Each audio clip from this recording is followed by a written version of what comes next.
The Mayan calendar is a system of timekeeping and cycles, and it has been proven time and time again to be perhaps one of the most accurate systems ever noted by humankind. It is tracked without fail every solar eclipse, every lunar eclipse, and even takes into account changes in the rotation and the speed of the rotation of the Earth to accommodate these. So without question, we know that it is an accurate system of timekeeping. The one thing it does not take into account, however, is the human response during the cycles of time that it is tracking. What we know is that there are cycles, geologic cycles, measurable cycles, that we can see in the geologic record that have happened time and time and time again. And the Mayan calendar appears to accommodate and allow for these cycles as well, such as magnetic reversals of the Earth. And a growing body of research and scientific consensus suggests that we are in fact in one of those cycles right now, the cycle of a 180-degree magnetic reversal or a flip in the sense of the magnetic fields of the Earth. So the calendar marking 2012, it's showing us a window of time with regard to the cycles themselves.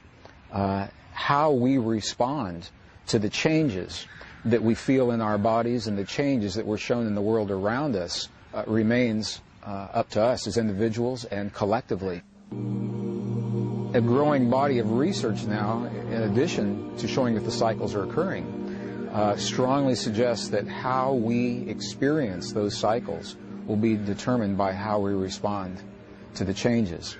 And from my perspective, this is what the great masters and the spiritual teachers for over 5,000 years have been preparing us for. And what they're saying to us is if you live your life in this way, and if you change your life, you'll change your body. And as you change your body, you'll change your world. Quantum physics now strongly supports precisely such a premise that the world around us, in terms of the things that we see and experience, is nothing more, nothing less than a mirror of what we have become collectively from within. So our fear, our anger, our hate, our rage, our joy, our love, our compassion, our understanding, our forgiveness, all appear to be mirrored and accommodated within these great cycles of time. I think what we're seeing is that this calendar is simply showing us a window of opportunity. It's saying now is a time when all of the parameters that have held human consciousness in place for 25,000 years, all of those parameters are falling away. They've been like training wheels, if you will, holding elements of consciousness in place.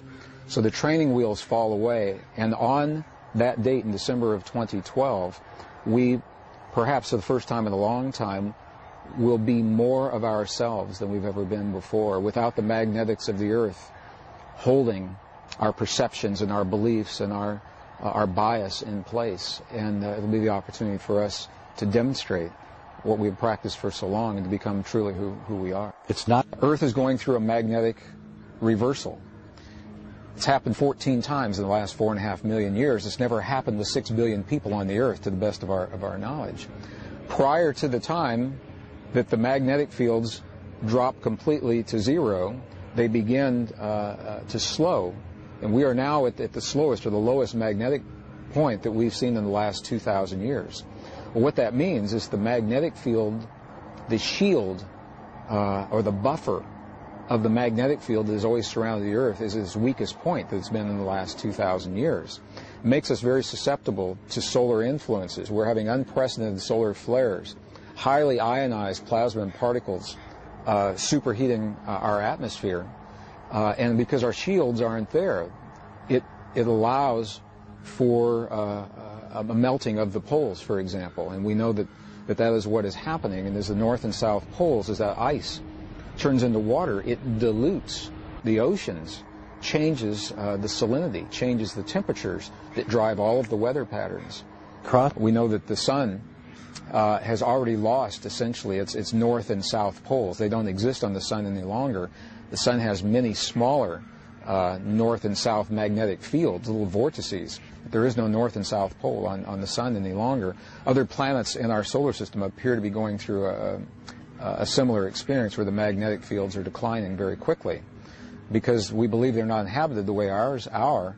It doesn't appear to have the same influence. So as those magnetic fields fall, it allows for greater solar influences on the planet. Those are the physical changes that we're seeing. The magnetic fields also act as the glue in consciousness, and as the glue becomes weaker and weaker, we have a greater opportunity to transcend the beliefs that have been held in place so strongly for many thousand, now 5,000 years or so. One thing that so the physical parameters and consciousness dovetail, and the physical parameters appear to give us a window of opportunity for the consciousness parameters to shift. And if we can become aware of that, then we can make use of this opportunity and say, hey, this is the first time in a long time we've been able to do something like this. What will we do? Because of the way the magnetic fields are holding this consciousness together, things that are not in integrity seem to implode upon themselves, and they collapse under their own weight. So we can apply those understandings in our personal lives and our global lives. And while it doesn't give an excuse for what's happened, it might help to explain and maybe provide a framework for people to understand what it is that's going on.